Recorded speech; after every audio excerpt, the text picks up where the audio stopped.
ఈరోజు నామినేషన్ ఎపిసోడ్లో నేనైతే ఒకటి ప్యూరిటీగా అబ్జర్వ్ చేశాను. ఏంటంటే అందరూ వర్సెస్ మణికంఠ అన్న మాదిరిగానే వెళ్ళిపోయింది.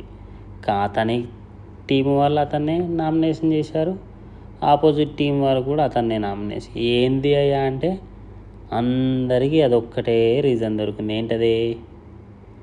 నువ్వు నీ గురించి నువ్వు స్టాండ్ తీసుకోలేవని, నువ్వు సెల్ఫ్గా ఎలా డిస్క్వాలిఫై చేసుకుంటావని.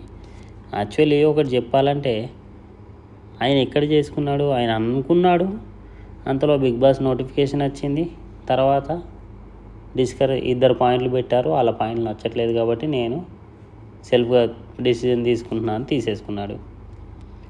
పోనీ అది పోయింది. యష్మి అయితే చెప్పనక్కర్లేదు, పాము కంటే ఎక్కువ పగబట్టినట్టు కొడుతుంది. యష్మి మాటలు కానీ యష్మి యాటిట్యూడ్ కానీ చూస్తుంటే ఇంకా పోతారా నిఖిల్ అంటే. నిఖిల్ క్లాన్ నిలబడ్డదే మణికంఠ ద్వారా. ఇద్దరున్నా కానీ దాన్ని నడిపించుకొచ్చింది మణికంఠే. ఏదో ఆడడానికి గేముల్లో ఫిజికల్గా వీక్గా ఉన్న గట్టిగా ఆడి ఆ క్లాన్ని నిలబెట్టి ఇంత పెద్దగా చేసిండు. దానికి ఇప్పుడు నిఖిల్ కూడా అతన్నే తప్పుపడుతున్నాడు.